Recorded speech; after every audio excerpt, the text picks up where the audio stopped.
3 time பார்த்து எடுங்க Arun.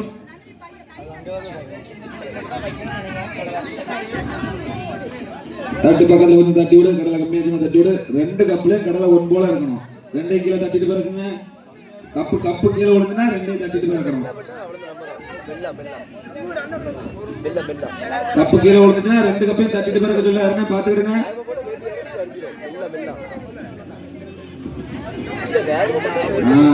Super. பொறுமை மிகவும் அவசியம். இந்த விளையாட்டுக்கு பொறுமைதான் அவசியம். ஒன்னொன்னா பிறக்குங்க, 2 பிறக்க கூடாது. ஒவ்வொன்னா பிறக்குங்க. நந்தினி மட்டும் ஏதாவது வீடியோ எடுங்கப்பா.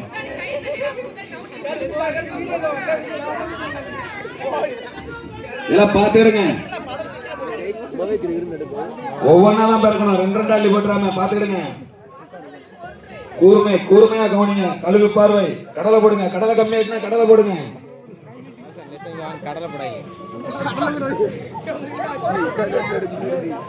அவ கப்புல தட்டி விட்டுறாதுல.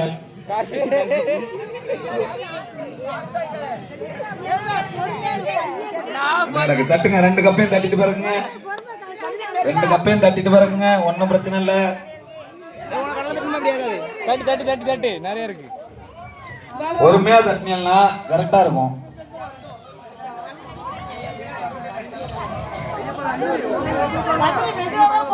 அங்க பாத்துக்கிடுங்க. அங்க கொஞ்சம் பாத்துக்கிடுங்க.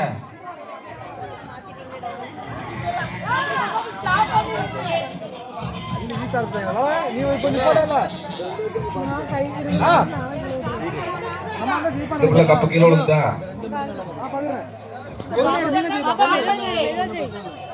பொறுமையா பிறக்குனீங்கன்னா பொறுமையா பிறகு கையில நிக்கும். கப்பு மணி கட்டுக்கீழ எந்த இடத்துல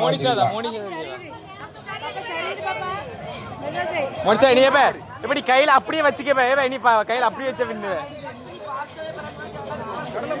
டைம் ஆப் சொன்னோன்னே கப்ப அப்படியே மெதுவா கீழே இறக்கி வச்சிருங்க. முடிஞ்சா என்ன சரி அப்படியே கையில வச்சுக்கிடுங்க. கீழே விழுந்துடாம நாங்க வாங்கி எண்ணிக்கிறோம். ஆயோ அங்க பாத்துக்கிடுங்க.